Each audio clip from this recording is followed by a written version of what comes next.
Hey everyone, first time posting here, so I guess this is the part where I just throw everything out there. Honestly, I never thought I'd be sharing my life like this, especially not about something like this. But after everything that's happened, maybe getting it out there will help me figure out how the hell I ended up here. So, here goes. I'm just a regular guy. Nothing special about me. I work as a programmer, mostly doing back-end stuff that nobody ever sees or cares about until something goes wrong. You know, the type of guy who sits in the corner at parties, doesn't say much? Yeah, that's me. I live a pretty sad life, to be honest. I wake up, drink my coffee, stare at a screen all day typing code, fix bugs, try not to lose my mind, and then go to bed just to wake up and do it all over again. If that's not a highlight reel of excitement, I don't know what is. Now, let me introduce you to my wife, Lisa. She's the exact opposite of me. Where I'm boring and predictable, she's high energy, always on the move, and yeah, kind of a whirlwind. She's a sports journalist, works for this big-time magazine. I won't mention the name because I don't need any legal trouble from them, but trust me, you've probably seen it in stores or online. She's got the dream job, right? Interviews athletes, writes big feature stories on them, travels around to events. The whole deal. I always kind of felt like an outsider in her world. I mean, think about it, I'm just this regular guy, a bit overweight, glasses, works from home on a computer all day. Meanwhile, she's out there meeting all these famous, ripped guys, hanging out with them, getting to know them. A few times, I even caught myself wondering if she ever wished she was with one of them instead of me. But I never said anything. It was her job, after all, and she was good at it. She was proud of it. And I was proud of her, too. That's the thing, I loved her. Still do, probably, though I wish I didn't. We'd been together for a while, married for almost 7 years. And you know how it goes, right? Things start out hot, full of passion, and then over time, that fades. I'm not saying we were in trouble. We had our issues like anyone else, but we were good. Or so I thought. Everything seemed fine until that one day. It was a Tuesday, I remember that much. Tuesdays are always the worst.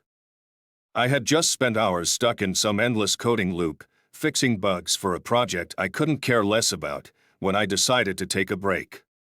Lisa wasn't home at the time, she was out at an interview or something, so it was just me and the silence of the house. That's when I noticed her pile of recorders sitting on the coffee table.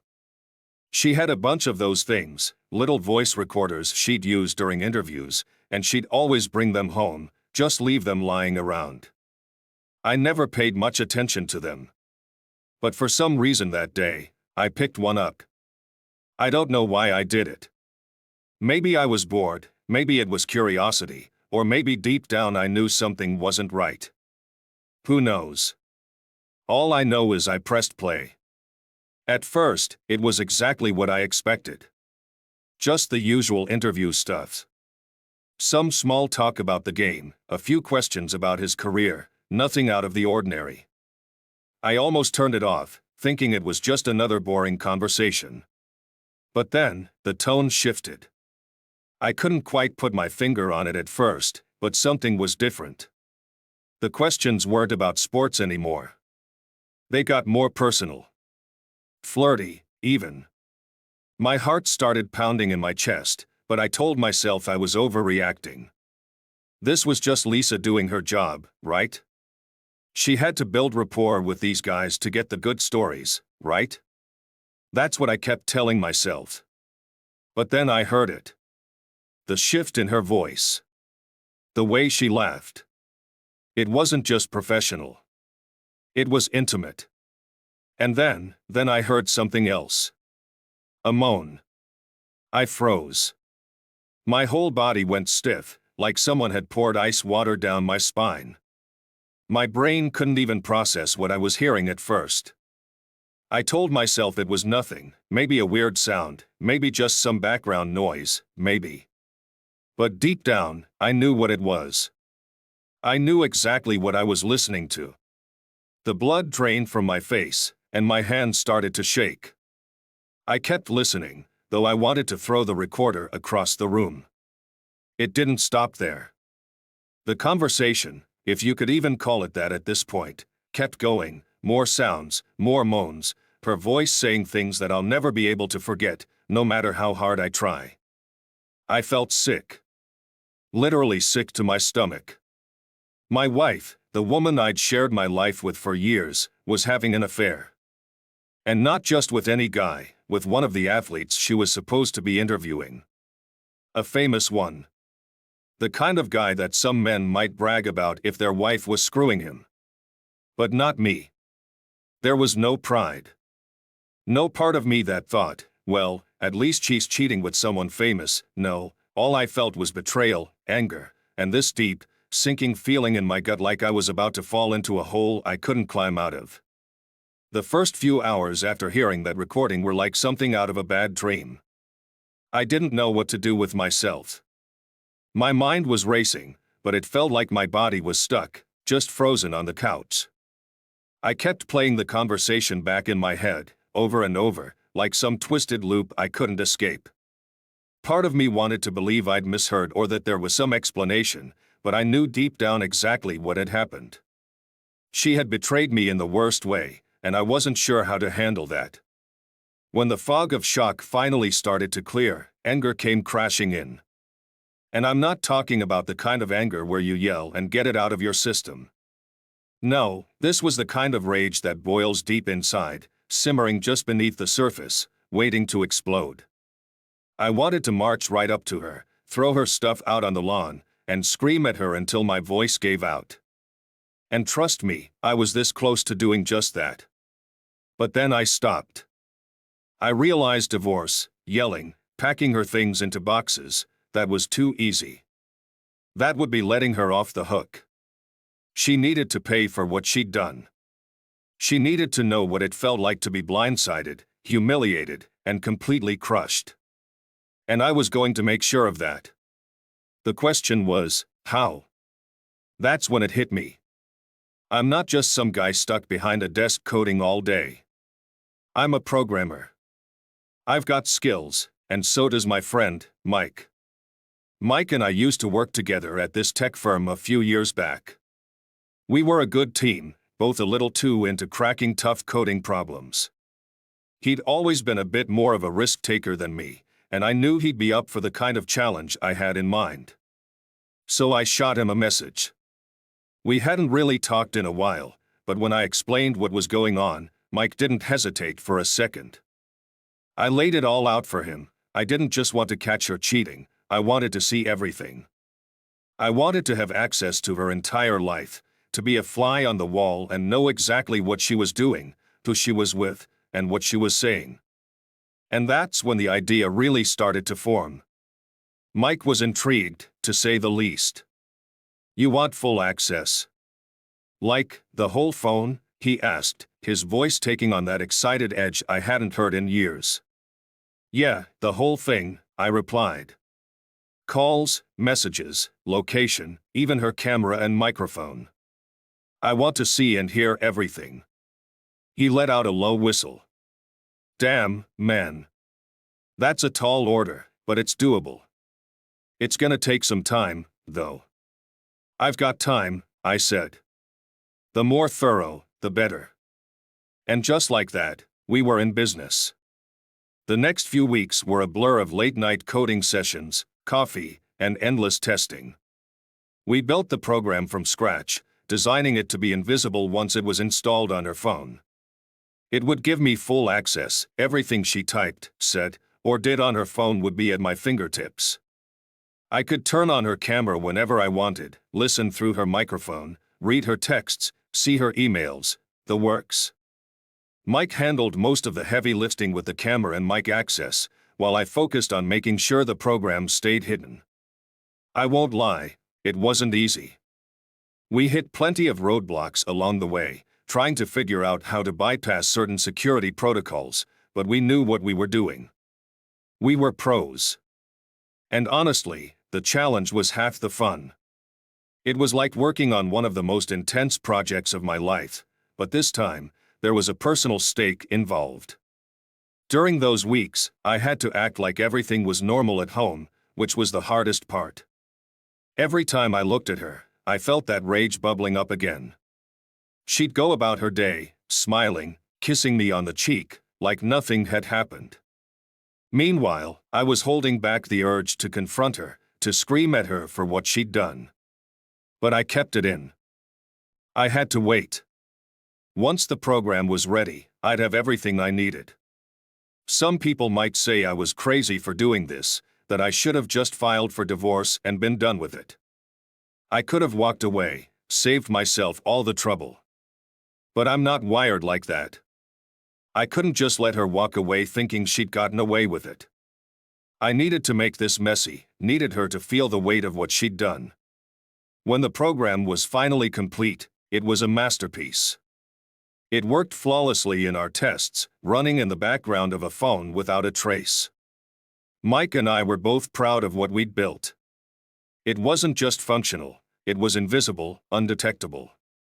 The moment it was installed, I would have complete control. The hard part was installing it on her phone.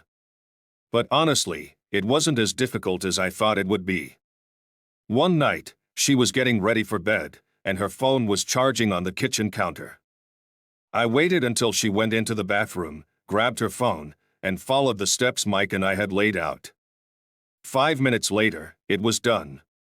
The program was live, and she had no idea. That's when the real fun started. After installing the program, I started going through everything on her phone. At first, it was just small stuff, text messages, photos, her location history. It felt like I was piecing together a puzzle, slowly uncovering the parts of her life she'd hidden from me. The texts were flirtatious, sure, but nothing that would have blown up a marriage on its own. Then there were the photos, some selfies, a few taken at weird angles, but nothing explicit. I almost started to think maybe I was wrong, maybe I was just being paranoid, letting my imagination get the best of me. But then, I found it. Buried deep in her gallery, among the usual photos of work events, friends, and selfies, was a video. It was short, less than a minute long, but that was all it took to destroy whatever hope I had left. I pressed play, and there she was, fucking a very famous basketball player. I won't say his name, but you know him. Everybody knows him. The guy is basically a household name. And there she was, moaning, grinding, doing things she used to do only for me. It was like watching a stranger, like the woman I had spent years of my life with was suddenly someone I didn't know at all. I couldn't stop watching. My hands were shaking, my heart pounding so loud I could barely hear the video. But I kept watching. I even recognized the setting. She wasn't just cheating with him at some hotel or random spot. No, it was at the exact hotel where she had interviewed him. I remember that day like it was yesterday. She had come home all excited, talking about how great the interview went and how important it was for her career. I had been proud of her then. Proud that she was living her dream and getting the recognition she deserved. Turns out, she had been living another dream. A different one. I sat there, staring at the screen long after the video ended. I was confused, heartbroken, furious, all at once. But as those emotions swirled inside me, something else started to creep in. Something darker. I wanted revenge. Not just a petty argument or a quick divorce. No, that wouldn't be enough. I wanted to destroy her and him. I wanted them both to suffer. And I knew exactly how to do it. The idea hit me like a lightning bolt. That video, that disgusting little recording, was going to be my weapon. I wasn't going to keep it to myself. No, I was going to share it with the world. I was going to upload it online, anonymously of course, and watch as both their lives went up in flames. The thought of it filled me with this sick sense of satisfaction. I could see it all unfolding in my mind, the headlines, the scandal, the humiliation. But I had to be smart about it. I couldn't just toss the video onto some random site and hope for the best. I had to cover my tracks. Make sure no one could trace it back to me. So, I started preparing. I spent the next week setting up dummy accounts, creating fake IP addresses, doing everything I could to stay anonymous. I even used some of the skills I'd picked up over the years, building layers of security that would make it damn near impossible for anyone to figure out who uploaded the video. During that week, I barely looked at her. Every time she walked into the room, I had to stop myself from blurting out what I knew, from showing her the video and watching her face crumble. But I held it in. I wanted to save that moment for after the video went viral. Let the world see her shame first. But then, just a few hours before I was going to pull the trigger and upload the video, something happened. Something that made me stop dead in my tracks. She came into the room, looking different. Her face was pale, her eyes red from crying. I knew something was up right away, but I wasn't ready for what she said next. "I'm pregnant," she blurted out, her voice shaky, barely above a whisper. Those two words hit me like a sledgehammer. Normally, when a guy hears that his wife is pregnant, it's supposed to be the best moment of his life, right? But for me, it felt like a nightmare. I stood up from my chair, my stomach twisting in knots. "Pregnant?" I repeated, my voice dripping with sarcasm. "And who's the father? Me, or one of the athletes you've been screwing?" Her face fell, and I could see the panic in her eyes. She started sobbing, her whole body shaking as she tried to explain herself. I didn't need to hear it. I knew what she was going to say. I knew she was going to try to make excuses, to tell me that it didn't mean anything, that it was a mistake. But I didn't care. All I wanted was the truth. "I know you've been cheating on me," I said, my voice cold and calm, surprising even myself. "I've known for a while." She didn't even try to deny it. That's what hit me the hardest. She just stood there, her shoulders hunched, tears streaming down her face, and nodded. "Yes," she whispered. "I've been cheating. But it's over now, I swear. I'll do anything to make it right. I don't want to lose you. I want our son to have his father." Her words should have meant something, right? She was pregnant. We were going to have a kid. But instead of feeling anything close to happiness or relief, all I felt was bitterness. She was only confessing because she was caught. Not because she wanted to be honest. Not because she loved me. But then something strange happened. As much as I wanted to throw her out, to tell her to leave and never come back, I didn't. Maybe it was the way she looked, the way she seemed so genuinely terrified that I'd leave her. Or maybe it was the mention of our son, the thought of being a father, even after everything. So I stayed silent about the video, about the program I'd installed. I couldn't risk blowing my cover. I needed to keep that ace up my sleeve, just in case. And here's the kicker. After all the rage, the betrayal, the pain, a few days later, I forgave her. The next 8 months after that whole ordeal were strangely peaceful. Things calmed down, and I almost convinced myself that everything could be normal again. Almost. Of course, it wasn't without help. Thank God for the psychologist I started seeing after everything blew up. I knew I needed someone to talk to, someone who wouldn't judge me for the mess I was stuck in. Week after week, the therapy sessions helped me rebuild what little sanity I had left. I started to think, maybe I can do this. Maybe I can be a happy father despite everything that's happened, and for a while, that's exactly how it felt. Calm. I even started to look forward to the idea of being a dad. I put aside all the rage, all the betrayal, and focused on the baby. The child was innocent, after all, and I figured maybe, just maybe, I could still salvage something from this wreck of a life. But if everything had turned out fine, I wouldn't still be writing, would I? The day of the delivery arrived. My wife went into labor, and I was a mess of nerves, pacing up and down the hallway, waiting for any news. It felt surreal, like everything that had happened before was some distant memory. All I could focus on was the fact that I was about to become a father, and despite everything, I was excited. Hours went by, and finally, a nurse came out to speak to me. She said everything had gone well, but there was something about her face. It wasn't the exhaustion I expected from someone working a long shift. No, her expression was more like surprise. At first, I couldn't figure out why. I thought maybe she was just in shock from the delivery. But that wasn't it. When I walked into the room and saw my wife holding the baby, I immediately understood why the nurse looked that way. Let me put this delicately, so you can picture it the way I did. Imagine there's a couple, like Brad Pitt and Angelina Jolie. Now imagine that, instead of having a baby that looks like a mix of the two, Angelina gives birth to Michael Jordan. Not adopting him, but literally giving birth to him.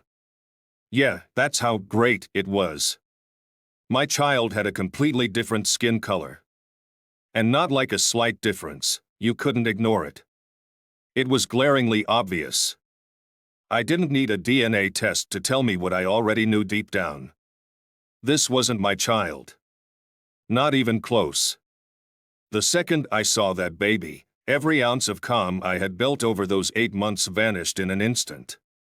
I looked at my wife, my face stone cold, and she looked back at me, clearly confused. After a few seconds, she tried to speak, her voice trembling. Sometimes this happens. I couldn't help it, I laughed. Not out of humor, but out of pure disbelief at how absurd the situation had become. Yeah, I said, shaking my head, of course it happens, if the father's not me, but some basketball player, for example. Her face went pale.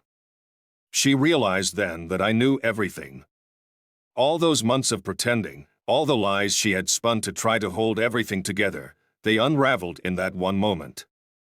I'll be sending you a lawyer, I said, calm but firm. I'm filing for divorce. And just like that, I walked out of the room. But here's the thing, it wasn't over. Not by a long shot. Several months have passed since that day in the hospital, and the divorce is finally over. Let me tell you, if you thought things would go smoothly after everything that had happened, you'd be wrong. You can't even imagine the level of clowning my ex-wife pulled during the whole court process. It was like I was stuck in some bad sitcom, watching her make a fool of herself. First, she tried to force me to take a DNA test. Even after everything, after the baby was born with skin color completely different from mine, she had the audacity to stand there in court and claim that I was the father. It was unbelievable. I guess she thought she could still manipulate the situation or confuse me into backing down, but I wasn't having it. The test, of course, came back proving exactly what we all already knew. I wasn't the father. And once that was settled, she started pushing for custody. Yeah, that's right, she wanted custody of a child that wasn't even mine. She dragged me through all of this, hoping to squeeze some sympathy out of the court, maybe to get more money or something. But the court saw through it. The case was closed, and the judge wasn't having any of her nonsense. So, with that out of the way, I should have felt relief, right? The papers were signed, the nightmare was over. But for me, it wasn't enough. I knew I had to finish what I started. I wasn't just going to walk away and let her continue her life like nothing happened. She had to feel the consequences, not just personally, but professionally. While she was on maternity leave, I decided it was the perfect time to take things further. I made an appointment to meet with her boss at the magazine she worked for. It was a risk, sure, but I knew what I had to do. When I walked into his office, he looked at me like he wasn't sure what I was about to say. But I didn't waste any time.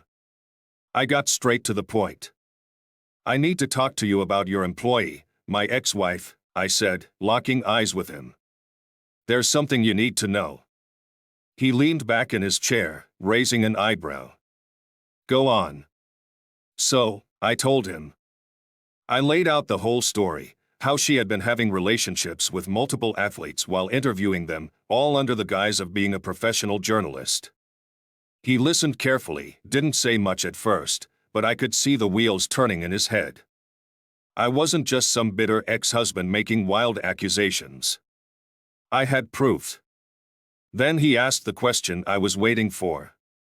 Can you prove it? Without a word, I pulled out my phone and played the recording from her dictaphone. You remember, the one I had found months ago. The moment those sounds filled the room, his expression changed. The shock was clear. He knew how bad this could get if it ever saw the light of day. This was about more than just her reputation, it was about the reputation of the entire magazine. After the recording ended, he leaned forward and asked, "What do you want?" I didn't hesitate.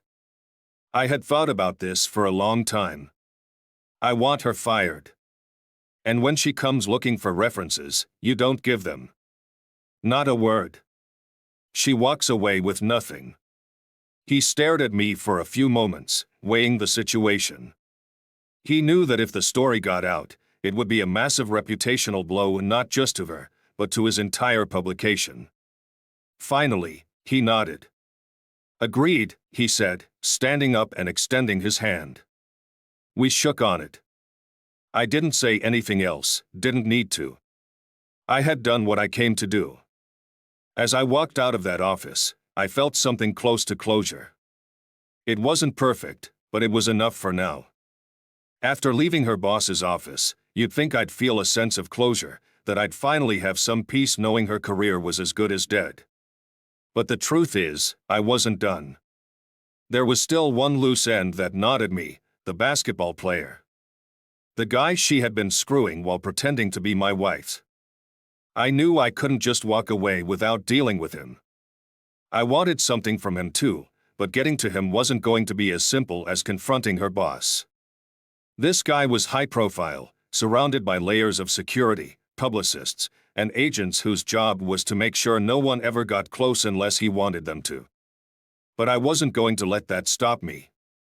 I had gone too far already to back down.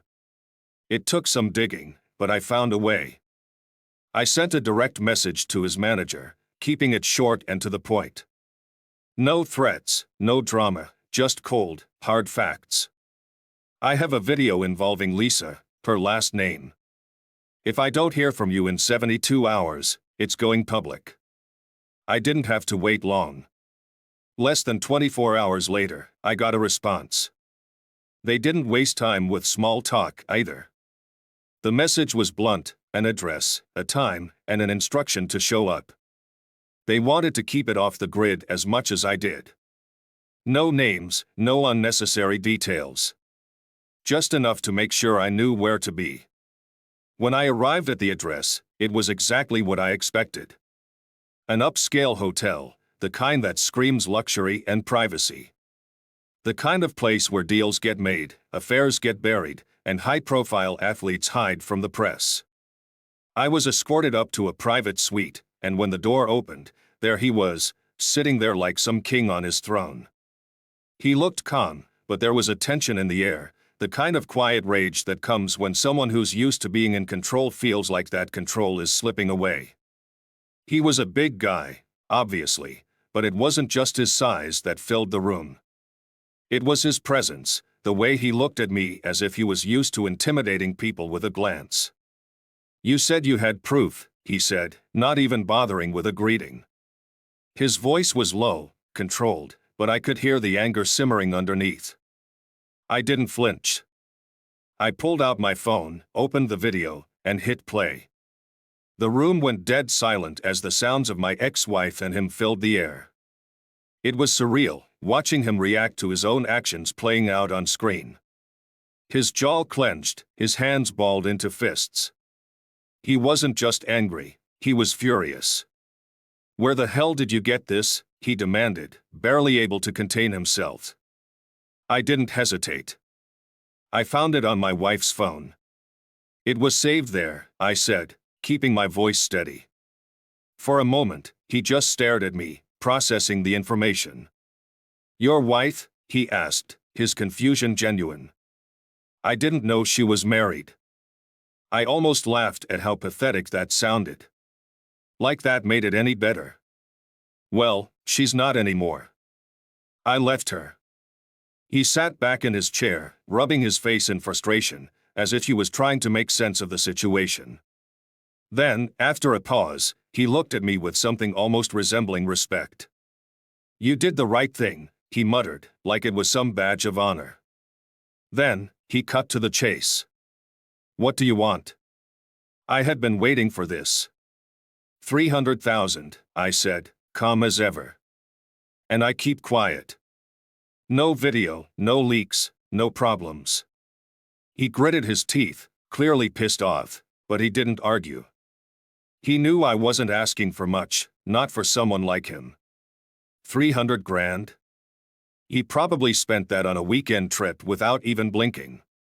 He was annoyed, but not because of the money. It was the situation, the fact that someone like me, some regular guy, had him by the balls. After a few moments of silence, he nodded. Fine, he said, his voice sharp, like he couldn't wait to be rid of me. The next hour was tense. I sat there in that suite, waiting while they made arrangements. I could feel the anger radiating off him, but I wasn't intimidated. I had the upper hand, and he knew it. Finally, one of his people walked in with a black duffel bag. They handed it to me without a word. I didn't bother counting it, I knew it was all there. I stood up, ready to leave, but before I walked out the door, I turned back to him. By the way, I said, trying to sound casual, she gave birth to your son. He looked up at me, and for a second, I thought I saw a flash of something, panic, maybe? But then he smirked, a cocky grin spreading across his face. Doubt it, he said. I always use a condom. That wasn't the end of it, though. He leaned back in his chair, like he was about to drop the hammer. Besides, she's known as a journalistic whore in the sports world. You think I'm the first athlete she's fucked? She's been around, man. She'll fuck anyone who can give her a story. His words hit me harder than I expected. I knew she had cheated on me. I had seen it with my own eyes. But hearing it put so bluntly, hearing that she had a reputation for sleeping with athletes, it shook me. She wasn't just unfaithful. She was a joke in the very world she had claimed to love so much. I didn't say anything after that. I just turned and walked out of the room, the bag of cash heavy in my hand, and the weight of what I had just learned even heavier on my shoulders. So, that's it. That's my story.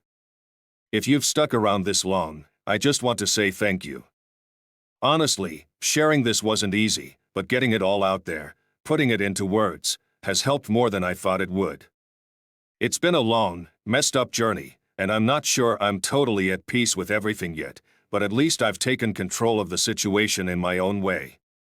I want to thank everyone who's read this and offered their support. Your comments, advice, and encouragement meant a lot. It's strange, sharing your darkest moments with strangers, but I guess there's some kind of weird comfort in knowing that you're not alone in the chaos. As I sit here, looking back on everything I've done, the revenge, the confrontations, the whole damn mess, I can't help but wonder, did I handle it the right way? Could I have done things differently? I know some people might say I went too far, while others might think I didn't go far enough. So, I'm curious, what would you have done if you were in my shoes? Would you have taken revenge like I did, or walked away and left it all behind? Anyway, that's all I've got.